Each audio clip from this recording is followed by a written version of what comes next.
భీమా కానీ, నెట్టెంపాడు కానీ, కోయిల్ సాగర్ కానీ, పాలమూరు రంగారెడ్డి కానీ, లేకపోతే కల్వకుర్తి కానీ, ఎస్ఎల్బీసీ కానీ ఏ ఒక్క ప్రాజెక్టు కూడా 10 సంవత్సరాలు ముఖ్యమంత్రిగా ఉండి ఒక్కటి పూర్తి చేయలే.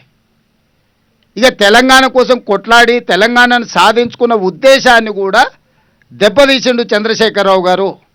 వారు 10 సంవత్సరాల ఖర్చు పెట్టిన ఎంత సాగునీటి ప్రాజెక్టు కాంట్రాక్టర్లకు చెల్లించిందంటే 1,86,000 కోట్ల రూపాయలు చంద్రశేఖరరావు గారు 10 ఏళ్లలో కేవలం సాగునీటి ప్రాజెక్టుల కాంట్రాక్టర్లకు చెల్లించిండు.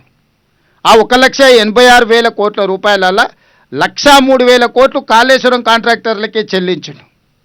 ఇట్లా తెలంగాణలో 2 లక్షల కోట్లు కేవలం, నేను ఆర్ఎండ్బి పంచాయతీరాజ్ ఇతర టెండర్ల గురించి చెప్తున్నాను, కేవలం సాగునీటి ప్రాజెక్టుల టెండర్ల గురించి వారి కాంట్రాక్టర్లకు ఇచ్చిన బిల్లుల గురించి నేను చెప్తున్నా. ఇంత ఖర్చు పెట్టినా తెలంగాణ వచ్చిన తర్వాత ఏ ఒక్క ప్రాజెక్టు కూడా 100% మనం పూర్తి చేసుకోలేకపోయినాము.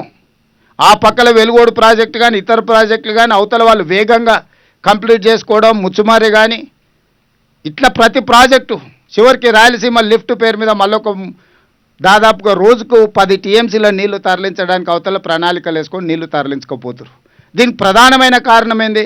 కృష్ణానదిలో మన వాటా మనం వాడుకోకపోవడం వల్ల 811 టీఎంసీలు నికర జలాలలో చంద్రశేఖరరావు గారు స్వయంగా హరీష్ రావు గారు పోయి 512 టీఎంసీలు ఆంధ్రప్రదేశ్ తీసుకెళ్ళండి, కేవలం 299 టీఎంసీలు మాకు చాలని సంతకాలు పెట్టి వచ్చారు 10 సంవత్సరాలు. ఇలా ఉత్తమ్ కుమార్ రెడ్డి గారు మంత్రి అయినాక, నేను ముఖ్యమంత్రి అయినాక అన్ని దగ్గరలో మా అభ్యంతరాలు పెడితే వాళ్ళకు సుప్రీంకోర్టులో కూడా ఇదే వేసింది. ఆల్రెడీ తెలంగాణ ప్రభుత్వం 299 టీఎంసీలకు ఒప్పుకున్నది కాబట్టి కొత్త ట్రిబ్యునల్లో మీరు అదనంగా అడగడానికి మీకు అవకాశం లేదు, మీరు ఎట్లా అడుగుతారని ఈరోజు ఆంధ్రప్రదేశ్ వాదన తీసుకొచ్చింది. మేము చెప్పినాం అతను తప్పుడు ఆలోచనలతో దురుద్దేశంతో అవగాహన రాహిత్యంతో ఇట్లాంటి సంతకాలు పెట్టిండు. వాటిని ఒప్పుకునే సమస్యనే లేదు. మాకు సహజ న్యాయ సూత్రాల ప్రకారం కృష్ణానదిలో మాకు రావాల్సిన వాటా రావాల్సిందే అని చెప్పి ఈరోజు సుప్రీంకోర్టుతో సహా ట్రిబ్యునల్ ముందు మనం వాదనలు వినిపిస్తున్నాం. వాదనలో ఒక కొలిక్కి వస్తున్నాయి.